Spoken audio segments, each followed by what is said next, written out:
Selamat datang kembali di pembahasan mendalam kita. Pernah nggak sih Anda ngalamin gini?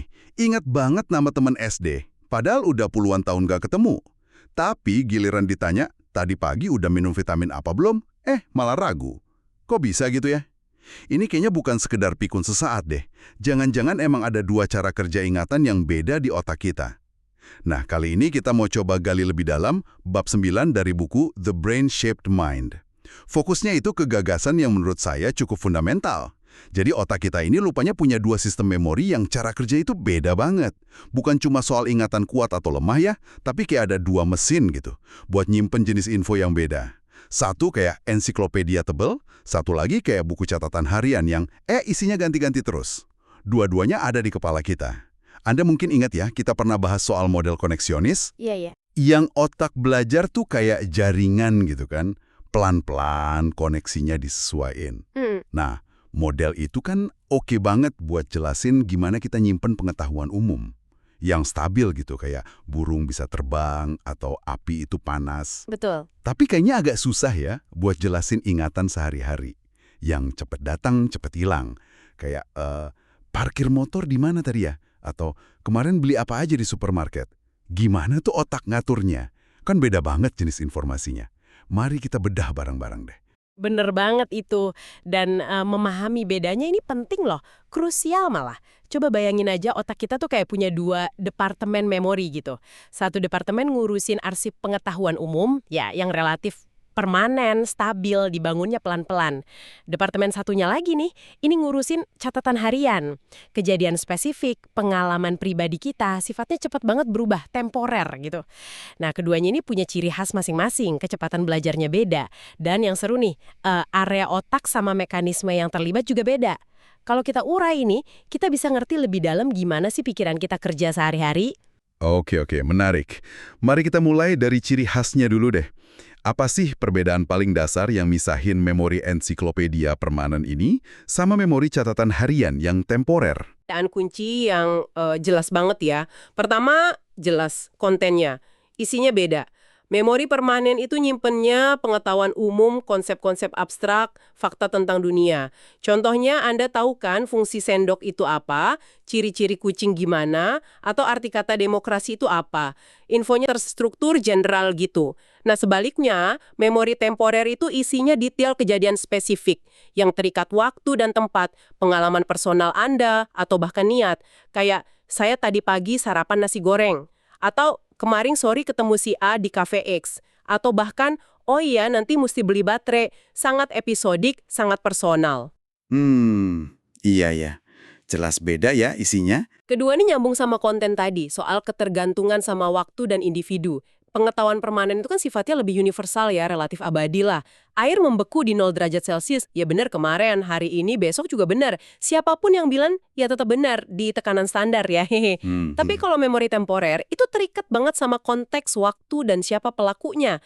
Pernyataan kayak, saya udah makan siang, itu cuma benar pas hari itu setelah Anda makan siang kan? Iya dong. Besoknya Anda ngomong gitu lagi, ya maknanya udah beda atau malah salah kalau ngacunya ke makan siang hari ini. Jadi spesifik banget dan rapuh sama perubahan waktu. Oke, paham. Kontennya beda, ketergantungan waktunya beda, terus apa lagi? Ketiga, nah ini inti beda mekanismenya nih, yaitu kecepatan belajar dan melupakannya. Memori permanen itu kan sesuai model koneksionis standar yang kita tahu ya, terbentuknya pelan-pelan, butuh diulang-ulang, dipapar berkali-kali, biar koneksi antar neuron yang ngewakilin pengetahuan itu jadi kuat. Pelan tapi pasti gitu. Makanya stabil ya, susah hilang. Kayak belajar naik sepeda itu kan, nggak langsung lupa. Nah itu dia, stabil dan susah hilang. Sebaliknya, memori temporer itu justru harus bisa terbentuk cepat banget. Seringkali cuma dari satu kali pengalaman aja cukup. Anda kan harus bisa langsung ingat di mana naruh kunci habis ditaruh sekali. Iya benar. Dan yang sama pentingnya, memori ini juga harus bisa cepat dilupain atau diupdate. Coba bayangin kalau Anda nggak bisa lupa udah minum obat dosis pagi, bisa overdosis kan? Wah ya juga ya, bahaya. Tapi justru gara-gara itu, dia jadi kurang cocok buat kebutuhan memori temporer yang serba cepat ini ya. Persis. Belajarnya kelamaan buat kejadian tunggal, terus ngelupainnya juga nggak cukup cepat buat update info harian. Tepat sekali. Perubahan koneksi yang lambat dan bertahap di jaringan korteks itu kan lapisan luar otak ya, tempat utama memori permanen. Itu ada tujuannya secara evolusi. Tujuannya ya melindungi info berharga yang udah susah payah dipelajari, biar nggak gampang kehapus sama info baru yang mungkin nggak relevan atau malah salah. Jadi kayak benteng gitu ya, buat jaga basis pengetahuan kita. Betul, itu bagus buat bangun fondasi pengetahuan yang kokoh. Tapi ya itu, buat nangkap momen sesaat, kayak wajah orang baru ketemu, detail obrolan 5 menit lalu, atau bahkan peristiwa penting kayak momen wisuda yang cuma sekali, kita butuh sistem lain yang lebih lincah, yang bisa ngejepret momen itu dengan cepat. Nah, ini dia nih. Terus gimana arsitektur sistem memori temporer ini?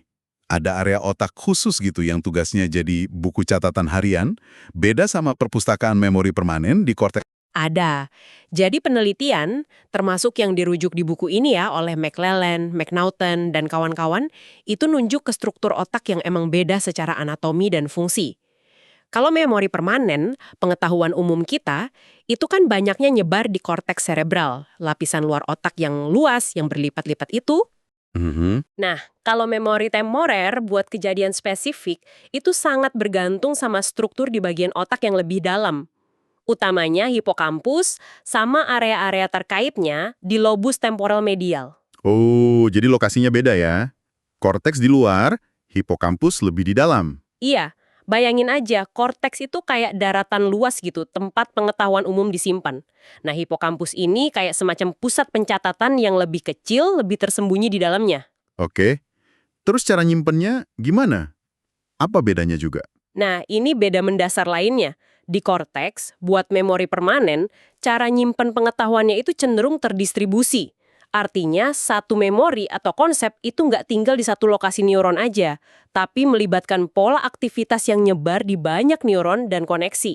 Contohnya gimana tuh? Ya kayak arti kata kucing gitu misalnya, itu nggak disimpan di satu sel otak doang, tapi dalam jaringan luas yang nyakup ciri visualnya, suara meongnya, pengalaman Anda sama kucing, macam-macam lah. Ah, oke. Jadi nyebar gitu ya? Iya, keuntungannya ini kuat banget. Kalau ada beberapa neuron rusak, informasinya nggak langsung hilang total. Kayak perpustakaan besar tadi, hilang beberapa buku nggak langsung rusak semua koleksi pengetahuan kan? Masuk akal. Terus kalau di hipokampus gimana? Yang buat memori temporer? Nah, kebalikannya. Di hipokampus buat memori temporer, penyimpanannya lebih bersifat lokal atau terkonsentrasi gitu. Tiap kejadian spesifik atau episode itu kayaknya disimpan sama sekelompok kecil neuron yang relatif deketan dan spesifik buat memori itu aja. Lokal ya? Triknya yang bikin kita bisa ngerekam kejadian cuma dari sekali lihat atau alami. Kayak nempelin post-it di papan buletin, cepat dan spesifik. Canggih juga ya. Tapi pasti ada konsekuensinya dong. Ada. Konsekuensinya, pertama kapasitasnya jadi lebih terbatas dibanding korteks yang luas itu. Dan yang paling penting, dia jadi sangat rentan sama interferensi. Interferensi? Maksudnya gimana tuh? Kayak sinyal radio gitu? Haha, bukan. Maksudnya memori baru bisa nimpa atau ganggu memori lama. Oh, jadi bisa ketukar gitu ya? Tepat. Karena penyimpanannya lokal dan perubahannya cepat, memori baru yang polanya mirip sama memori lama bisa gampang banget nulis ulang atau ngacak jejak memori sebelumnya di hipokampus. Contoh paling gampang ya ingat lokasi parkir mobil di mall. Ah iya tuh sering banget lupa. Nah, ingatan lokasi parkir hari ini, misal di P3B, itu bisa gampang banget ganggu atau nimpa ingatan lokasi parkir kemarin, misal di P2A. Apalagi kalau sering parkir di tempat yang mirip-mirip. Benar banget. Suka bingung ini ingatan kapan ya? Atau ingatan udah minum obat Selasa pagi bisa nutupin ingatan udah minum Senin pagi, kalau polanya terlalu mirip. Makanya kita sering bingung detail kejadian rutin yang berulang. Sistem hipokampus ini emang dioptimalkan buat kebaruan, tapi yang ngorbanin sedikit stabilitas jangka panjang buat memori episodik. Wah, ini kontras yang jelas banget ya. Jadi kayak ada dua sistem dengan filosofi beda gitu ya. Korteks buat stabilitas jangka panjang, hipokampus buat fleksibilitas jangka pendek. Tapi kan nggak mungkin mereka kerja sendiri-sendiri kan? Pasti ada interaksinya dong. Jelas. Gimana tuh caranya? Apa catatan harian di hipokampus ini bisa naik pangkat jadi artikel ensiklopedia permanen di korteks? Tentu saja bisa, dan interaksi ini krusial banget. Ada jalur komunikasi dua arah yang padat banget antara hipokampus sama berbagai area di korteks. Nah, proses transfer dari memori temporer di hipokampus jadi memori permanen di korteks ini sering disebut konsolidasi memori. Konsolidasi memori. Oke. Gimana prosesnya? Ada dua cara utama sih biasanya. Pertama, ia lewat pengulangan alami kejadiannya. Kalau Anda ngelakuin hal yang sama berulang kali, misalnya tiap pagi lewat jalan yang sama ke kantor, terus lihat ada toko roti warna biru di tikungan, awalnya kan tiap hari dicatat tuh sama hipokampus. Tapi karena diulang terus, pola aktivitas ini pelan-pelan bakal nyetek dan nguatin koneksi di korteks Anda. Akhirnya, fakta ada toko roti biru di tikungan jalan ke kantor jadi bagian dari pengetahuan permanen Anda tentang lingkungan sekitar. Udah nggak bergantung sama ingatan satu hari spesifik lagi. Oke, jadi karena diulang-ulang kejadiannya, ya. Terus cara kedua? Cara kedua, ini yang lebih menarik buat kejadian yang cuma terjadi sekali tapi penting banget, yaitu lewat pengulangan dalam pikiran atau istilahnya rehearsal. Rehearsal. Kayak latihan drama gitu. Haha, mirip tapi di dalam kepala. Coba pikirin momen-momen penting hidup Anda. Hari nikah, wawancara kerja pertama yang bikin deg-degan, atau mungkin pas dengar berita mengejutkan gitu. Kejadiannya mungkin cuma sebentar, tapi karena muatan emosi atau pentingnya itu, Anda cenderung mikirin itu lagi dan lagi kan setelahnya? Oh iya bener, suka kepikiran terus. Nah, Anda kayak muter ulang kejadian itu di benak Anda. Proses rehearsal mental ini, muter ulang jejak memori di hipokampus, itu fungsinya sama kayak pengulangan fisik tadi. Pelan-pelan, dia ngirim sinyal ke korteks buat nguatin koneksi yang relevan. Jadinya, memori kejadian tunggal itu bisa terkonsolidasi jadi memori jangka panjang yang kuat dan permanen. Itu mekanisme kenapa kita bisa punya ingatan jelas banget tentang peristiwa unik yang ngebentuk hidup kita. Wah, mekanisme rehearsal ini keren juga ya. Tapi tadi Anda kayaknya sempat nyebut ada catatan penting soal ini. Apa ingatan yang dikuatin lewat rehearsal ini selalu akurat 100%? Nah, itu dia poin krusialnya. Nggak selalu. Oh ya? Beda sama ingatan dari pengulangan kejadian nyata yang cenderung nangkep pola rata-rata atau intinya lah, ingatan yang dikonsolidasi lewat rehearsal mental ini bisa sedikit terdistorsi. Kok bisa? Kenapa? Karena pas kita muter ulang memori di pikiran, kita kan nggak selalu objektif ya. Kita mungkin secara nggak sadar lebih fokus ke aspek-aspek tertentu yang paling seneng, paling serem, atau yang paling pas sama cerita diri kita. Iya juga sih. Detail-detail lain bisa jadi pudar, atau bahkan sedikit berubah biar lebih pas sama cerita yang kita ulang-ulang itu.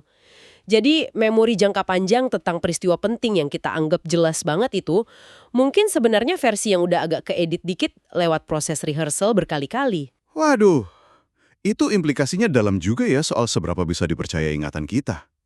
Oke. Itu tadi transfer dari temporer ke permanen. Sekarang sebaliknya gimana? Bisa nggak sih pengetahuan umum atau kebiasaan kita yang udah permanen di korteks itu malah ngaruhin cara kita ingat kejadian spesifik yang baru aja dicatat hipokampus? Wah, sangat bisa. Dan ini terjadi terus-menerus loh, seringnya tanpa kita sadar. Karena jaringan memori di korteks itu kan jauh lebih kuat ya, dibangun dari pengalaman bertahun-tahun. Dia punya semacam gravitasi gitu yang bisa narik atau ngebiasin ingatan temporer kita yang lebih lemah dan baru. Contohnya gimana tuh gravitasi ingatan ini? Contoh klasik itu urutan ngelakuin sesuatu yang udah jadi kebiasaan banget. Misalnya Anda punya kebiasaan kuat selalu naruh kunci mobil di mangkok dekat pintu masuk. Udah jadi pola permanen di korteks. Suatu hari karena buru-buru, Anda naruhnya di meja dapur. Hipokampus Anda nyatet nih kejadian unik ini.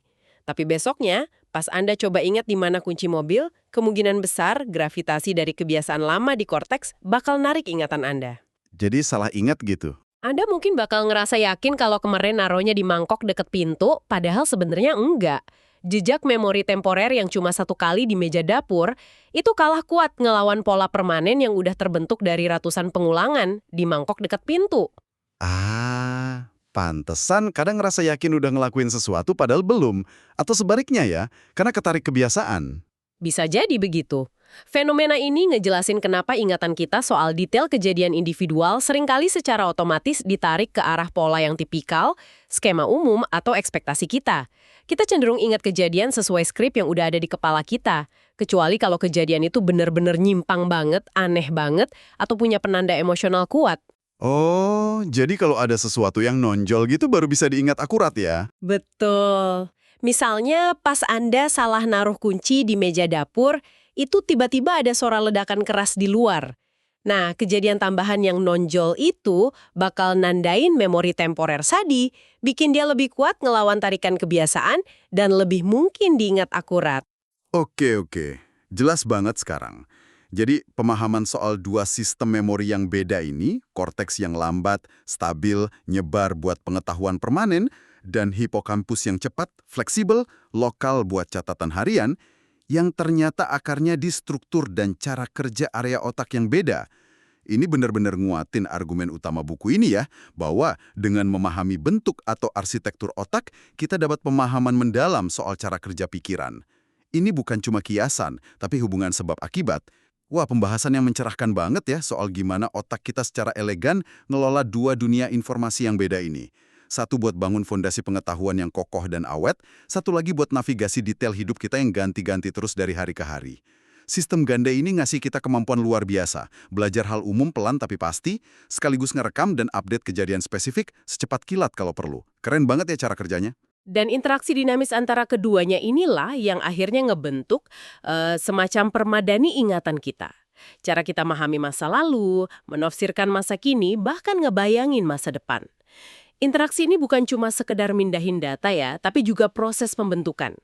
Dan kadang, seperti yang kita bahas tadi, pembentukan ulang memori biar sesuai sama pola yang lebih gede atau narasi yang kita bangun tentang diri kita dan dunia. Nah, ini nih yang bawa kita ke satu pemikiran penutup buat Anda renungkan. Sebuah pertanyaan yang muncul dari obrolan kita soal rehearsal dan potensi distorsi tadi. Kalau ingatan kita tentang peristiwa-peristiwa paling penting dalam hidup, momen pembentuk identitas yang kita anggap paling berharga dan kita pegang erat, ternyata bisa secara halus berubah bentuk tiap kali kita mikirinya lagi, seberapa otentik sih sebenarnya versi final dari kenangan itu yang tersimpan di benak kita? Terima kasih banyak sudah menyimak eksplorasi kita kali ini tentang dua wajah memori di dalam otak. Semoga ini ngasih Anda perspektif baru ya tentang cara kerja ingatan Anda sendiri. Sampai jumpa di pembahasan mendalam berikutnya.